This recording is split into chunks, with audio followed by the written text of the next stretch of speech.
पण आज आपण या ठिकाणी बसला, आपण बसूया. पडताळणी रद्द झाल्याचा उपयोग नाहीये. हजारो सर्टिफिकेट धनगडांचे इश्यू झालेले,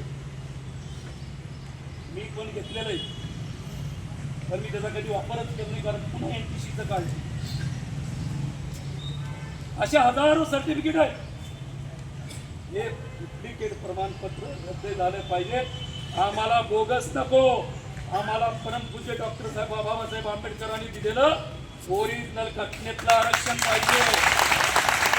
बोलबोलया नको. हे आपण पासून सगळ्या समाजाला सांगितलं पाहिजे. आपले जे कोणी नातेवाईक, हे खामगावले, रेवगाववाले, वराडीवाले, हे सगळे खिल्लाऱ्याचे नाते, हे सगळ्यांना सांगू शकतो. आणि म्हणून कोणी आता त्या डुप्लिकेट सर्टिफिकेटच्या मागे लागायचं नाही. ओरिजिनल 24 कॅरेटचं सोनं धनगर समाजाला एसटीचं आरक्षण देणारं या पुढच्या काळात आपल्याला मिळवायचे.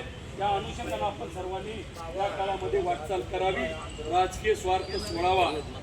मी तुम्हाला सांगतो, बंडकर साहेब हे दोघं बसले पंढरपुरात, कोण कोण बसले मला सगळी माहिती. मी पंढरपूरला आलो नाही, माझी भावना वेगळी असते. जाऊन फोटो काढून व्हॉट्सअपला टाकणं माझ्या मनात कधीच नाही. मी नेवाशाला भेट दिली, मी लातूरला दिली, अजून व्हॉट्सअपवर टाकलं.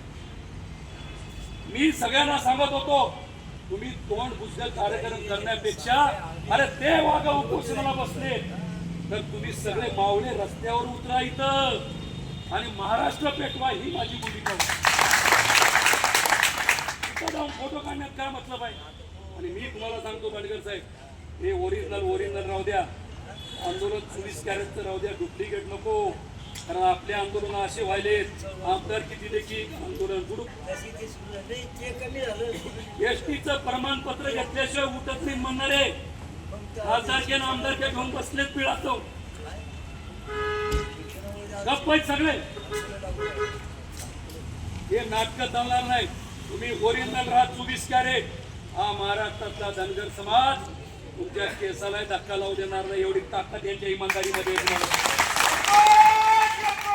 जय मल्हार, जय मल्हार.